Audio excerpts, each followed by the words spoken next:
taking refuge in the holy feet of Sri Sarada Devi, Universal Mother, and Sri Ramakrishna, the teacher of the world, my humble salutations to them for ever and ever. Vande Jagat Bijam Akandamekam, Vande Swarai Sevita Pada Pitam, Vande Bhavesham Bhavaroga Vaidyam, Tam Eva Vande Bhuvi Ramakrishna, Vyasaya Vishnu Rupaya, Vyasa Rupaya Vishnave, Namo Vai Brahma Nidaye, Vashishtaya Namo Namaha. My salutations to the seed of the universe, who is one whole. My salutations to the feet of the Lord, who is served by all celestials. My salutations to the controller of the whole universe and physician of world miseries. Him I adore, who has manifested on earth as Sri Ramakrishna. I offer my salutations many times to sage Vyasa, who is an incarnation of Vishnu, and to Vishnu, who has taken the visible form of Vyasa, the sage, who is born in the family of Vasishta and possesses the treasure of Brahma Vidya. My humble salutations to you all. Sri Ramakrishna states, anyone and everyone cannot be a guru. Therefore, in every age, God incarnates himself as Guru to teach humanity. This is a profound statement made by Sri Ramakrishna in the Gospel. So before we go further, today is an auspicious day, which we call it as Guru Purnima. Guru can be a general person. Anyone who is your Guru can be placed there. And it is Purnima, means full moon day. So the full moon, before it hits that stage of full moon, there is a 16 stages. So we will see those things in this lecture, today's lecture. So before we go further, let us have an oriental understanding of what Guru Purnima is, as I have already started to explain.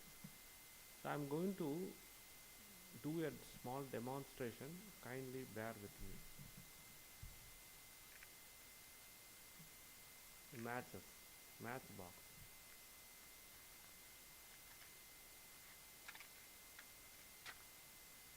Matchstick.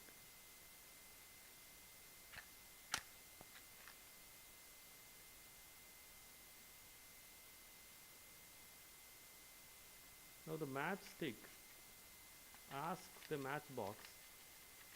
The matchstick is questioning the matchbox. We both are colliding each other, but why is that I burn and not you?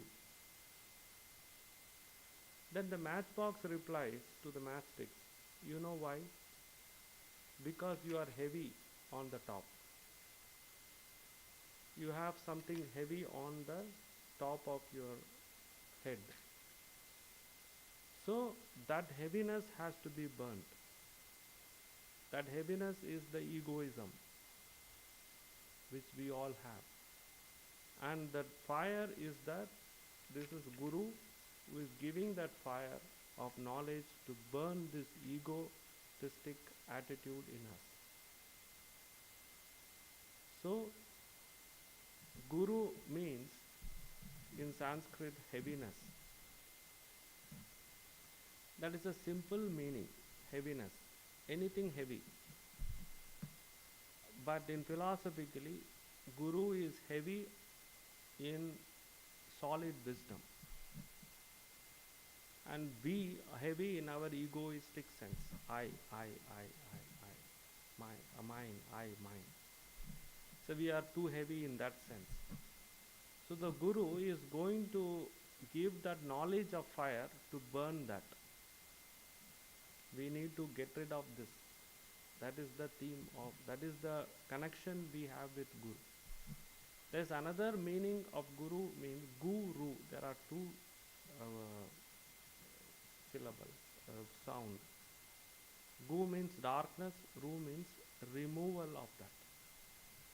So as this fire has burnt that heaviness on that stick, the same way the guru is going to burn our egotistic heaviness which is there on our head through his wisdom of fire. So that is the meaning. Now Vyasa is the sage. Today is his birthday. So happy birthday to Vyasa. So today he is the sage here. And he is born in this full moon day. Vyasa is a word derived from Sanskrit that means compiler, or you can say arranger, or you can even say further separation, division, or more meaning can be given on this word, who is trying to split, differentiate. And it also a title given to a holy sage or a holy person, pious person. So that is the title called Vyasa, like a president of United States. It's a title, it's a designation. Anybody can become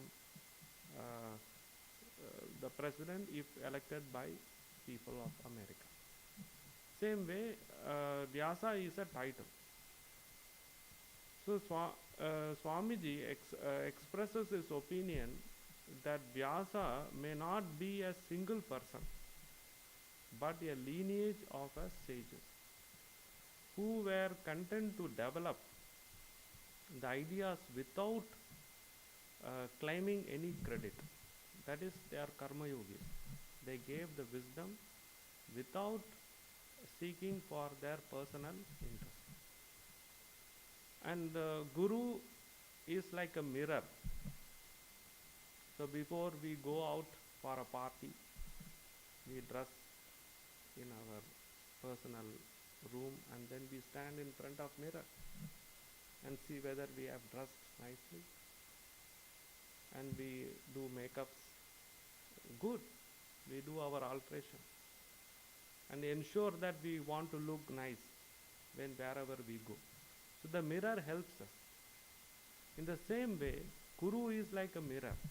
So if we go and stand in front of him or her, and the Guru is able to tell us where we are up to in our spiritual stage. And he sometimes scold us, better luck next time. With our famous Asheshananda ji used to say that. Oh, you didn't understand? Better luck next time. So the Guru is like a mirror who tries to see our spiritual reflection and gives suggestions, guidance to amend. In fact, Guru helps us to be aware of the constitutional position of our soul. So the Guru plays a very important role in our life. Now let us go. I'm going to take you like a journey from phase to phase in this discourse and show various aspects about Guru's glory. In Srimad Bhagavatam, there is a beautiful verse. Let me read it in Sanskrit. Tasmad Gurum prapadyeta jignasuhu sreya uttamam shabde parecha nishnantam brahmanyu upasamsrayam. So the meaning here is, therefore any person who is seriously seeking for real happiness must seek a Guru. And not just a Guru, a bona fide spiritual Guru. Spiritual master, you can say.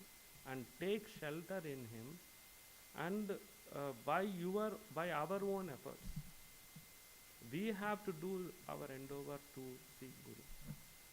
Or sometimes Gurus also come seeking their disciples. In Ramakrishna's life you will see Vivekananda came running towards his Guru.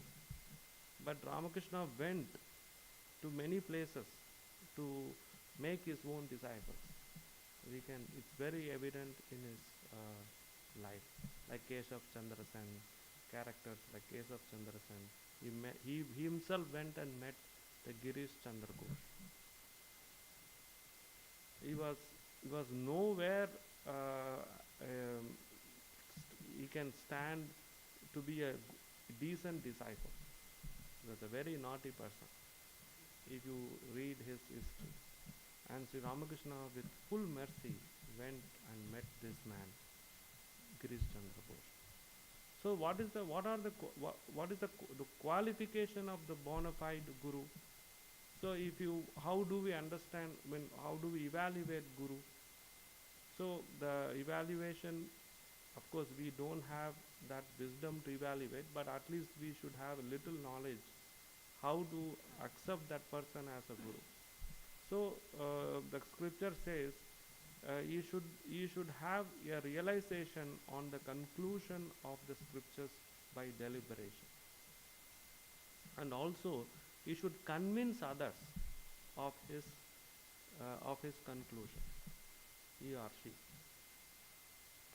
And also he should take shelter in the feet of God and always remain non-corporeal.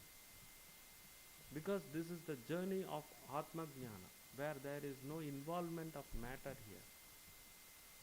So Bhagavad Gita states this way: Tadvidhi pranipatena pariprashnena sevaya upadekshanti te jnanam jnaninaha tattvadarshinaha. So endeavor to learn the truth, that is from the disciple side. So endeavor to learn the truth by seeking the spiritual teacher, and inquire to that teacher submissively and render service. Not that we go to the guru and say, hey, come on, teach me Brahma Jnana.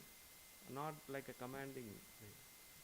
We should go submissively and render service to the guru. And then those realized souls, the guru, out of sheer compassion, they try to impart that knowledge of their realization or the truth what they have seen to the disciples. So there are three things in this scriptural statement. One is humility, second is service to others, service to the guru, and third is the grace. Now the place of the guru in our spiritual journey. Adi Shankaracharya wrote a beautiful hymn on Guru. He called it Guru Ashtakam. Ashtakam means 8 stanzas, and he writes beautifully: Videsheshu manyaha swadesheshu danyaha sadachara vritteshu matte na chanyaha gurorangri pradme manaschena lagnam tataking tataking tataking tataking. The meaning of this is, one may think that I am honored in all lands, foreign lands. One may also think I have lots of self-respect in their own homeland. And one may think, oh, I'm leading a very righteous life and conduct, and who can surpass me? All kinds of virtues that person might have. But still, he should always remember his Guru and keep his mind centered on the lotus feet of his Guru. Otherwise, what is there in this life? What is there in this life? What is there in this life? So that is what Shankara is trying to glorify, the Guru's importance in our life. Because we are not free. We are limited by body, mind, and we have many limitations in our life. And we should be guided by your God and not by ourselves. If we are guided by, we are already blind. Imagine if we are already blind and we want to walk depending on our blindness, where will we land? So we need somebody who has clear vision. So that vision can be none else but God. So God must have his own interpreter. So when we misunderstand scriptures, when we misbehave, the God must have to incarnate in form of various gurus to teach us. That has already happened in our history. So if you take the list from, I'm just randomly saying Christ, Muhammad, Zoroaster, we have Mahavira, Buddha, and then Krishna, Rama, then Shankara, Ramanuja, Madhva, Chaitanya, and then to the current era, Sri Ramakrishna. So these incarnations are the gurus and who are the true teachers of the world and being manifested as an embodiment of God. So by obeying and worshipping them, we obey and worship the God directly. So the God only can help and lead man to God and none else. So, and thus wherever we get help of wisdom, that place is God. So suppose we get wisdom from society, then society is God. Society is helping us in various ways to learn and to improve. So society is God. So there is the story here is a monk was living under a tree, and ordinary people like us approached him and asked, "Sir, who is your guru?"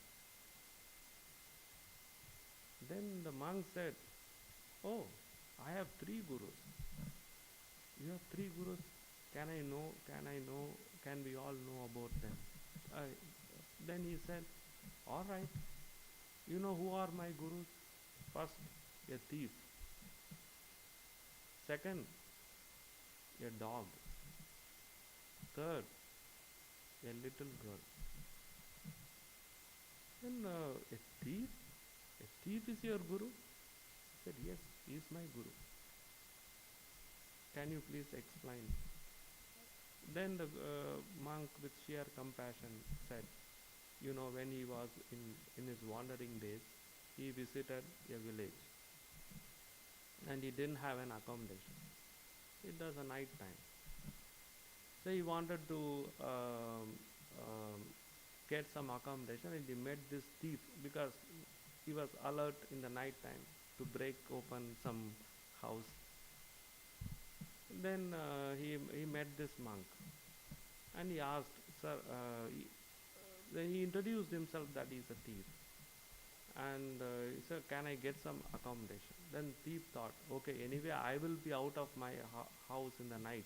It is better to accommodate this monk inside my house so that he can take care of his place in the night."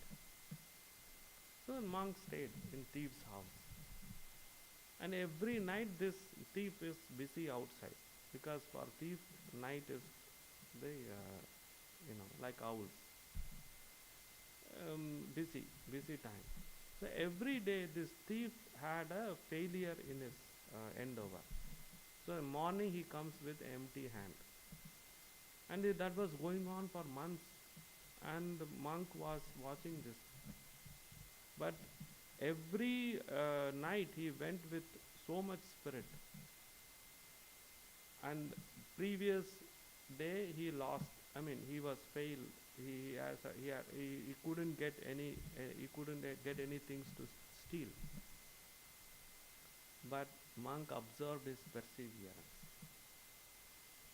Though he failed in all his endeavors, but every day he had the same spirit to go and commit theft. So he admired the perseverance of this thief. So he learned, because that's the wisdom. Perseverance is the greatest wisdom we all should imbibe. And he learned that from this thief. So he accepted thief as his guru. Second, he left the house and further he was going into the big, dense forest. There he saw a wild dog. Looking at its own reflection in the pond, it was barking all the time. Then he was observing, and our dog was running hither, thither, and again looking at its own reflection and barking. Then one day, the, the, the dog jumped into the pond with absolute bravery, without fear. Then he understood how to be fearless from this dog. Third, he was further going into another town, and there he found a little girl carrying a candle, lighted candle, and walking on the street. So he sportively asked the girl, "Dear, oh, you look beautiful, and you hold a candle, and it has a fire on it." He jokingly asked, "Where did you get this fire from?" Then the little girl looked at him and frowned, and then she blew the candle. The fire is gone.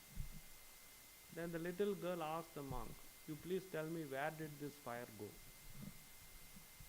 Then I will answer where it came from.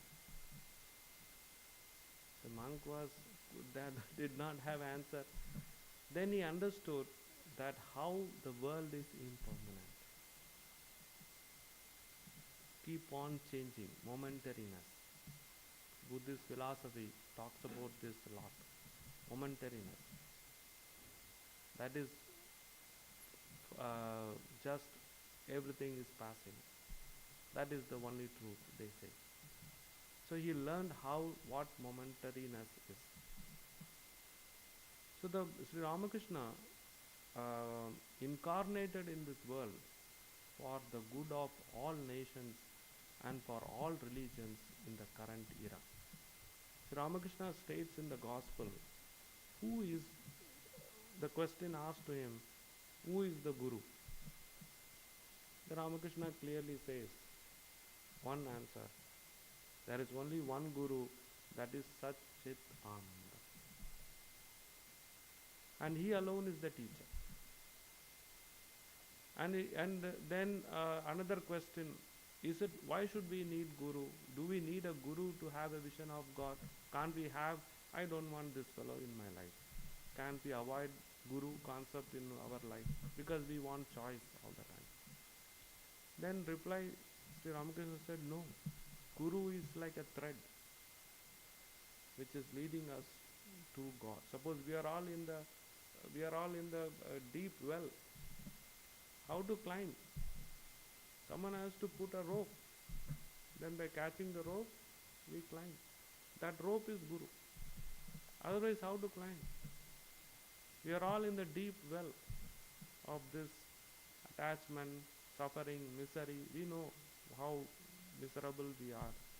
Sometimes even happiness also, too much happiness causes trouble for us.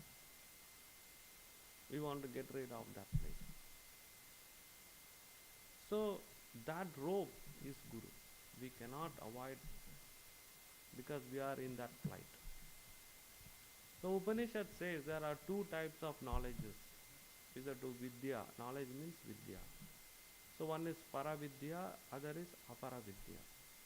Paravidya means a supreme knowledge, Atma Jnana, which can be imparted only by Guru. Aparavidya is Upasana Jnana. Upasana Jnana. Upasana Jnana means other accessories, ancillaries, which helps us to attain that main knowledge, which is Brahma Vidya. So Upasana Jnana can be taught by many people to us, and also Guru can also teach. But Atma Jnana is given only by Guru. We will see how these things are evident in Sri Ramakrishna's life as we go forward. The example is, you see, sometimes the child is busy playing in the play school or in play area, completely forgot about his or her school assignment. School assignment is there, school homework is there, but the child happily playing outside. Then the mother has to come and yell, come on, you have to finish your homework, tomorrow you have to attend the school, you have to give the assignment, complete assignment, you need to be evaluated, you can't play like this, come home and do your assignment. We all say the Guru is like that, because we are all the time playing in this, engrossed in this worldliness. The Guru comes and tells, it's time for you to think about who you are, your true nature. Please come home and do your spiritual sadhana, and I am there to guide you and to remove your obstacles. A good mother does that. When the child is writing their school assignment, she prepares the food, prepares some tea, whatever, to make the child happy and do more concentrate on in its school assignment. Same way, when we are ready for our spiritual development, the Guru is there next to us, helping us. And Ashish Anandji used to say, before I was in this particular body, now after I am gone, I am everywhere now. So he is with us, Sri Ramakrishna or any of our Gurus, always with us in both subtle and gross form. The famous story, Sri Ramakrishna used to say, once a tigress attacked the flock of goats, and she sprang over on her prey, and she gave birth to a cub. Oh, I hope you all know that famous story. And the tiger cub grew, and the mother tiger died. So the tiger cub was in the company of these goats, and the goats are eating grass. So the tiger cub thought that he is one among the goats, and started eating grass too. And the goats were bleating, tiger also started to bleat. And it was eating grass happily, living among the goats. Then another wild tiger came and attacked the same flock after many years. And he was amazed to see that a tiger, by then this cub grew as a big tiger and it continued eating grass, and later this wild tiger attacked the same flock of goats and found this adult tiger eating grass and bleating like goats. And this wild tiger could not tolerate, so he dragged that tiger and made the tiger to look into a mirror and say, see, who are you? Analyze. Are you a tiger, or you look exactly like me, don't you? Then why you are eating grass with these goats? Goats are not your flocks. You belong to me. And then this tiger, the other tiger also thrust some meat into its mouth, so that it can have the taste of blood and flesh. But it was still bleating. It couldn't accept. Then slowly the other tiger understood that it doesn't belong to the goat's flock, but to the tiger, the original tiger. and it went along with the tiger to its own community. So here the um, the moral is the grass eating is like the material enjoyment. We all do that. Now the real tiger is like a guru who comes and shows us in a mirror and says that, see, we both are same, we both are equal, you and me are equal, so come along and follow me. And taking we going away with this with the guru, and then he awakens us the spiritual consciousness and make us realize uh, that we are in the right path. So what does Guru give us? So Guru is going to give us the Brahma Vidya, Brahma Jnana. That is abundance or expansion. Brahma Vidya means, Brahman means abundance, expansion. In Upanishad, it is called in various ways, named as Bhuma, like that. Many definitions are there. So Brahman means expansion. We need to expand. So the route, what is the route to expand? First is humility. Second is, these are all Sri Ramakrishna's teaching. First is humility. Second is service to all. Third is seeing God in all. And fourth is accepting all paths as the same power of the one divinity. First, we'll take up humility. What he means by humility. What Sri Ramakrishna means by humility. Sri Ramakrishna's practical teaching is helping us to grow spiritually. What is that? The little I. I means the ego. I. We call I in all of us, and how to handle it. He is addressing that.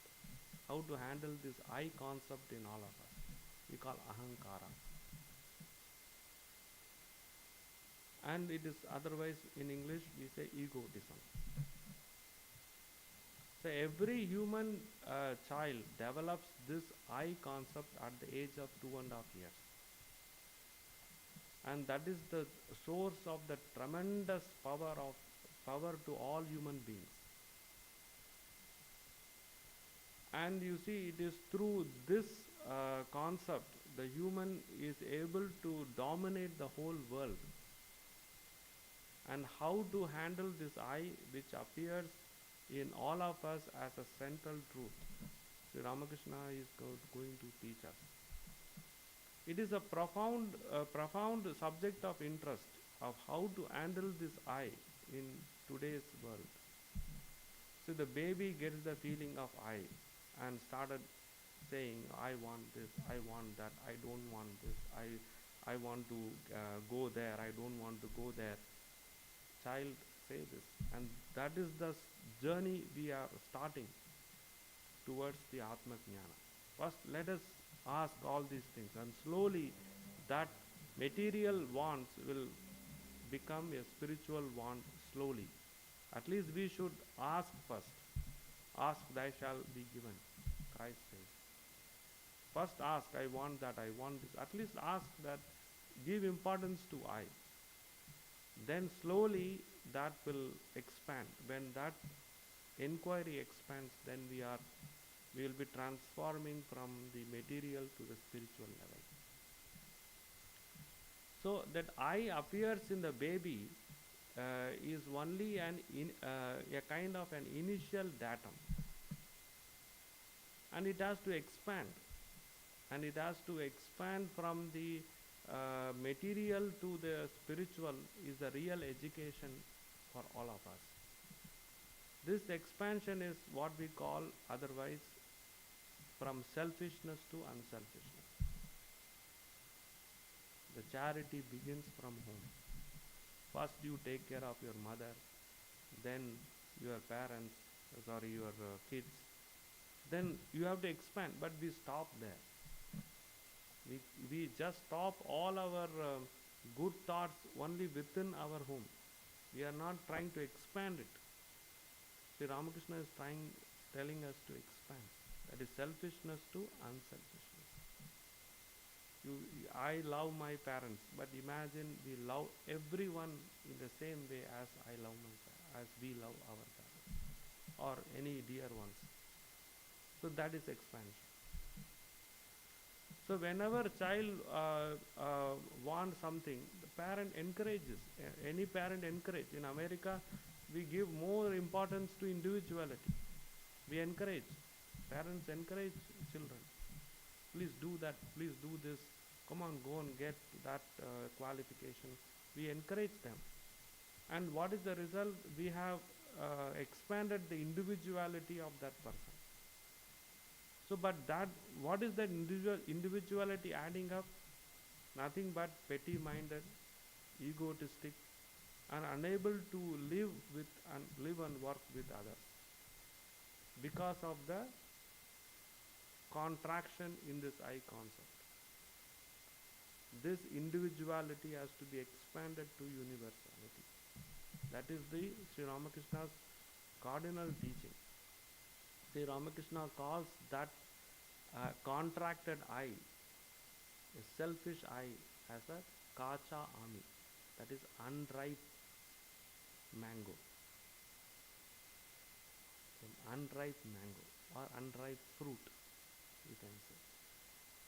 So, the Bertrand Russell, a great man, says that this human being is like a billiard ball.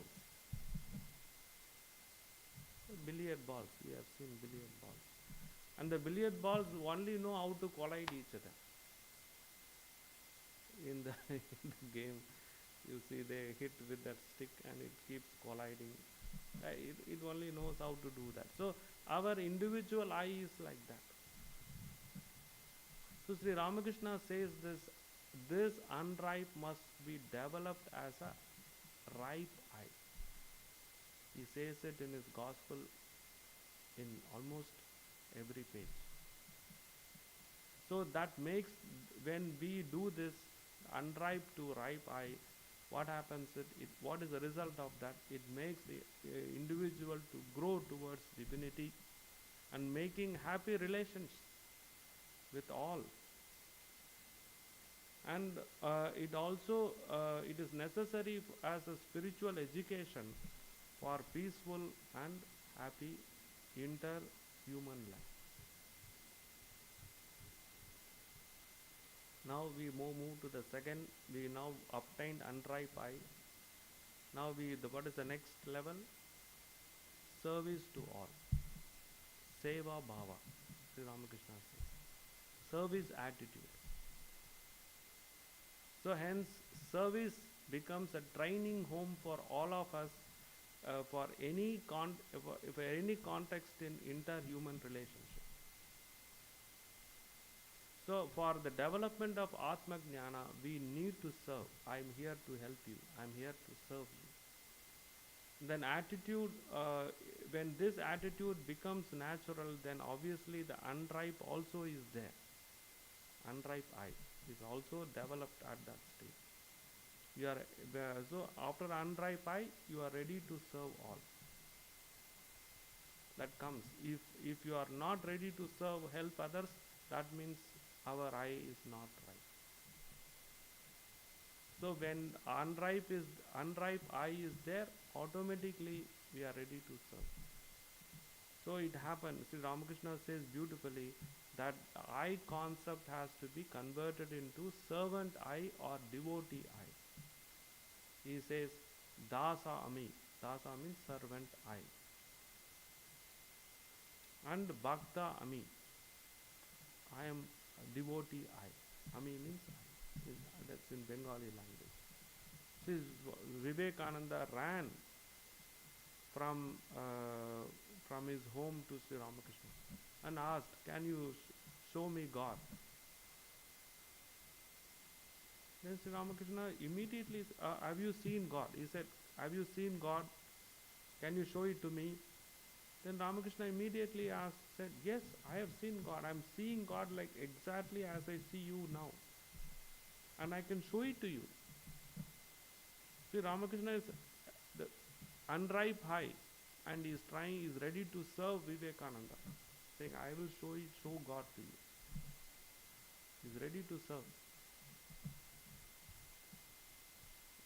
Then Sri Ramakrishna lay great stress on this subject of serving others. When we serve all, we expand spiritually. Our aim is to expand. Swami Vivekananda said, contraction is death, expansion is life. So all these ideas came demonstrated in Ramakrishna's life so beautifully. And he says that when we serve others, we are going to expand. So when we expand, what happens? Every time we want results. We want to know what is the benefit out of this. We want to know, we want to actually, after hearing the benefit, we want to work. That is how sometimes people look into advertisement, job advertisement. Oh, this job gives me 300 or 300,000 annual salary. So I will apply for that. Whether we are eligible to that job, that doesn't matter. First we will see how much that job is going to pay me. Then we apply for that job. So Ramakrishna is saying the divine in us is going to manifest more, greater manifestation of divinity. With that we get heartfelt peace. First. Second, the same divine is in all of us and in all beings. So we become capable of entering into other beings, into their heart. And also we allow others to enter in our heart when we expand. So there is a development of inter-human relationship in overall society. This is the second from unripe eye. We completed unripe eye. Then service to all. Then what comes next? Third is seeing God in all. See, Ramakrishna emphasized God is in every human being, and service of being is the worship of God. He says Jiva is Shiva, and serving Jiva is exactly worshipping Shiva. Shiva means auspiciousness or God, divinity. And the Jiva and Shiva are like Jiva and God, that is soul and the Supreme Soul, are like a tea and its cup. When I say, please bring a tea, then obviously you will bring in a cup. So the cup is, we are going to taste tea, but not the cup. But the tea will not be without cup. So the whole universe and God is so inseparably together, but by just saying tea, we get cup also. We go to a coffee shop and say, I need a coffee or cappuccino. And it comes in a cup. We don't say, I need a cup of cappuccino. We normally don't say that. But the coffee maker in the shop gives it in a beautiful cup. Same way, the universe is also like a beautiful cup. And the God is there inseparably everywhere in every part of this universe. And he says, Sri Ramakrishna says, he would say that I see Narayana in all. The moment he saw Vivekananda, he said, you are Narayana. Ramakrishna said that. And the famous elephant and Mahood story, the mad elephant was rushing towards, you might have heard this, is a very famous story. A student a Vedanta student like all of us went to a teacher and had his classes. And the teacher said, see, you see everybody God, God in all. Then he said, oh, okay, thank you. I understood what you said. So he started, okay, everybody is God. So he thought that way. So then the classes are over. He returned to his village. While he was returning, he saw a big chaos. People are running hither, thither, panic everywhere. Then he stopped a guy and asked, what's the matter? Why you guys are all running? Then he said, a mad elephant is rushing in this way. You also run. Then he said, what do you mean? Elephant is God. I am God. Elephant is God. God will not hurt God. God knows his own reflection or his own mate. So why would God hurt God? I will not be hurt by this elephant. The elephant is madly rushing towards this guy. The mahout who is on that elephant is telling him, "Oh, you please run away. This elephant is totally out of control. I cannot control it. Please run away from it on its way." He didn't listen. He was praying, "Oh God, elephant God, I'm happy to see you." And he was doing his salutations. And you know what happens.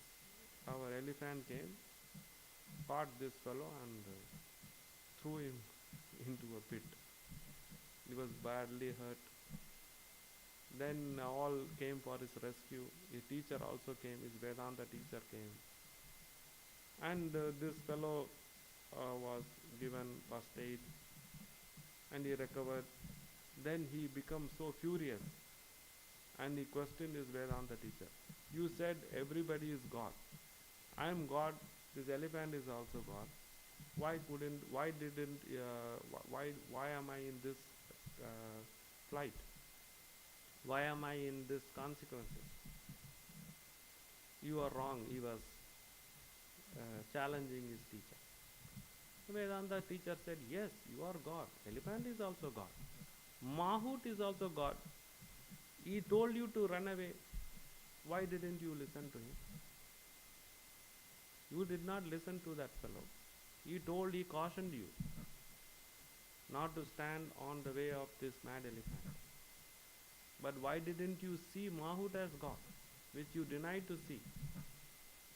So, seeing God in all is not like we take it in our own reservation. So some we see in God and some we don't see in God. No, that will not happen. We should have equal vision. That will come only through our spiritual, genuine realization. Otherwise, we are still not up to that level. That we must accept. Sri Ramakrishna says that we must, that is the, as we progress, unripe, service to all, unripe I, service to all, and third is seeing God, then comes, only then we will be able to accept all the religion as the same, as a different path leading to the same God. That is, Ramakrishna steps to the fourth level, the fourth aspect, seeing all incarnates as the glory of one same God.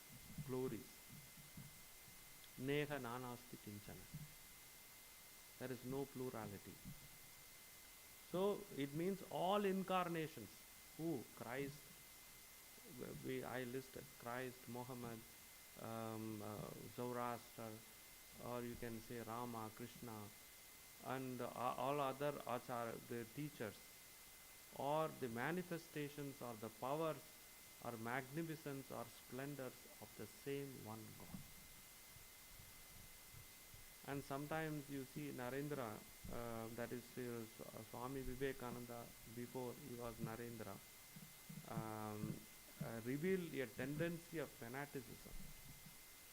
That is, Swami Vivekananda's previous name is Narendra. We call him Naren. Sometimes Narendra revealed a tendency of fanaticism. And Sri Ramakrishna would admonish him, correct his beloved disciple, and saying, my boy, try to see the truth from all angels, from all angles, and in every perspective. And this tendency to bigotry disappeared when Narendra realized the oneness of that universality. As he was progressing along with Sri Ramakrishna's way, he was able to realize, and then there was no bigotry or fanaticism in his life. So he has come from individuality leading to the universality. And he sometimes used to argue with Sri Ramakrishna.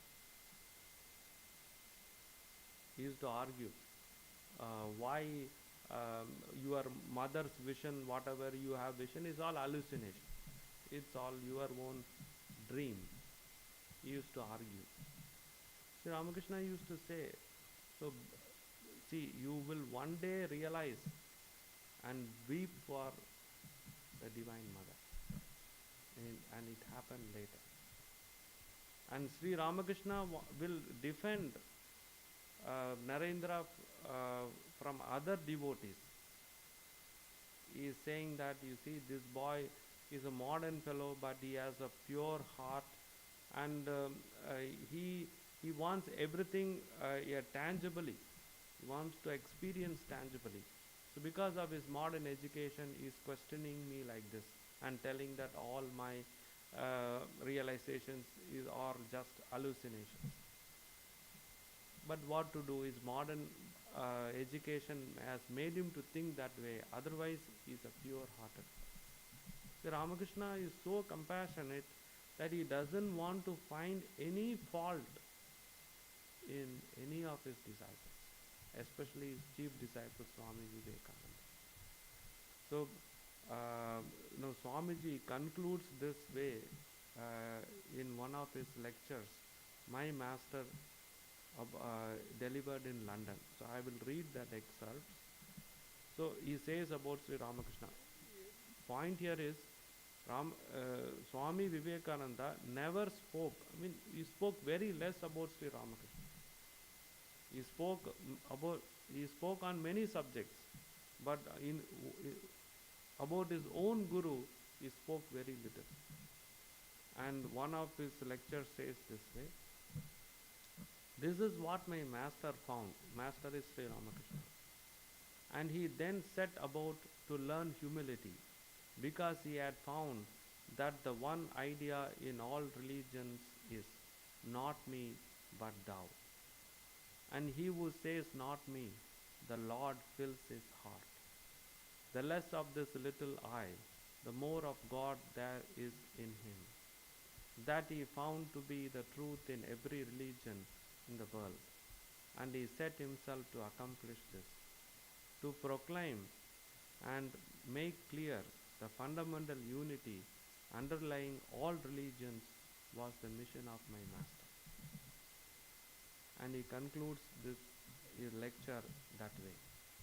And the time is nearing. Now, points to remember is humility. First, that is unripe eye.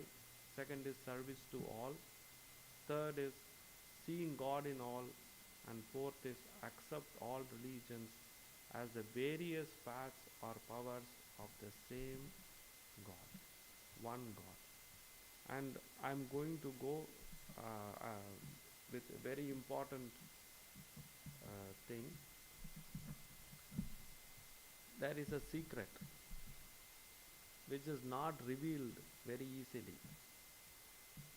This is the secret formula which a guru injects on his or her genuine disciple. What is the formula? He has 16 powers or 16 virtues to give. and that is a mystic blessing that will not be imparted that easily. The Guru will, a genuine Guru or incarnate will have 16 powers to give. So that made Holy Mother uh, uh, transformed from a ordinary lady, her name was Sarada Mani, to a Holy Mother status. That happened in Sodasi Puja. In Sodasi means 16 years old child. So Sodasi means 16-year-old girl. So Ramakrishna collected 16 powers and imparted that to Holy Mother. And then she becomes, to Sarada Mani, then she become Holy Mother. She attained the status of this, the Holy Mother status. That is universal expansion. So you need 16 powers to expand universally. That is why even the moon has got 16 stages to have a full moon. And our Sarada Devi is like a cooling moonlight, because she obtained that 16 stages secretly from Sri Ramakrishna. In fact, it is not secret, because Ramakrishna is always waiting with the 16 disciples, and he made that 16 powers into 16 human beings as 16 monastic disciples he had, and he is always waiting to grace us. Also, Vyeda Vyasa, who is whose birthday is today, that sage, wrote a aphorism called Vedanta Sutra. Now this Vedanta Sutra, when a person is expert or understands this Vedanta Sutra, then he or she understands Brahman, that is expansion. If you observe carefully, this Vedanta Sutra or aphorisms as divided into 4 sections, and each 4 has got 4 quarters. Each section has got 4 quarters. So 4 times 4, 16. So when we understand the 16, we get this complete strength of expansion. So let me list what are the 16 powers. Creation, fertility, purity, incomparable, inseparable, compassionate, guidance, self-control, leadership, persistent, focused, renunciate, fearlessness, relinquishment, devotion, harmony. The last one is harmony or equality. So these are all the 16 treasures which Ramakrishna emanated or transformed as 16 powers treasures on Sarada Devi, and then she becomes the Holy Mother. And not only that, our Swami Vivekananda wrote the hymn Kandana Bhava Bandhana. You will see 16 stanzas. The 16 stanzas, and then when we adhere and understand the 16 stanzas and apply it in our life, and we will sure that expansion happens. So Swami Vivekananda spot on that 16 powers, and he made that 16 stanzas as a tribute to his master. So that we will chant it, and then we will conclude our class. Can you please distribute, take.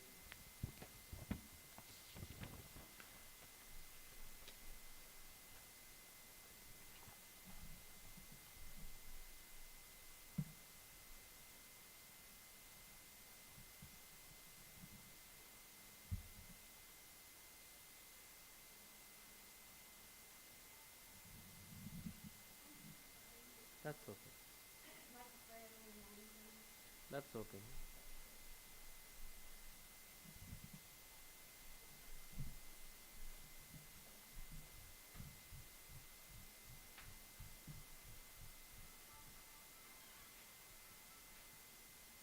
So we shall start this.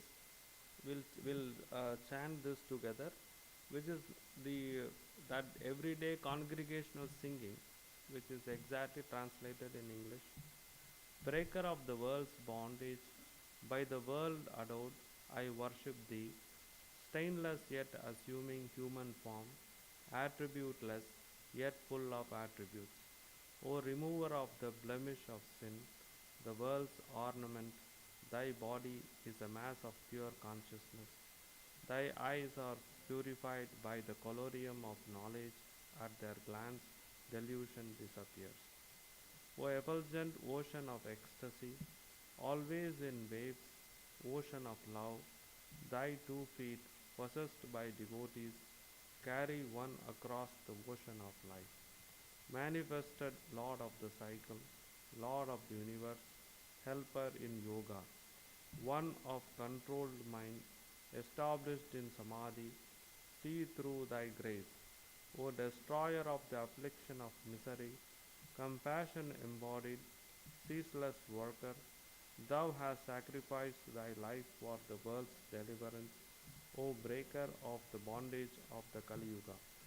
O renouncer of lust and gold, holy, spurning sense attachment, Lord of renouncers, O best of men, grant me devotion for thy feet, fearless, dispeller of doubts, possessing a mind of firm resolve, without any motive, thou art the devotee's refuge, regardless of caste, lineage, honor. My treasure is thy blessed feet, before which the world becomes like a puddle in a cow's hoof print. Thus, O offering of love, same sighted one, all people's misery vanishes. I salute, I salute thee, O Lord, beyond speech and mind. Mangalam Deshikendraya, Yaminam Chakravartine, Parashakti Swarupinye, Devyai Matre Chamangalam. May all be happy, may all be blissful, may all see what is auspicious, may no one suffer. He who is Brahman of the Vedantists, Purusha of the dualist, cause of the analyst, law of the Buddhist, absolute zero of an atheist, and love infinite unto those that love, may he take us all under his merciful protection. Om Peace, Peace.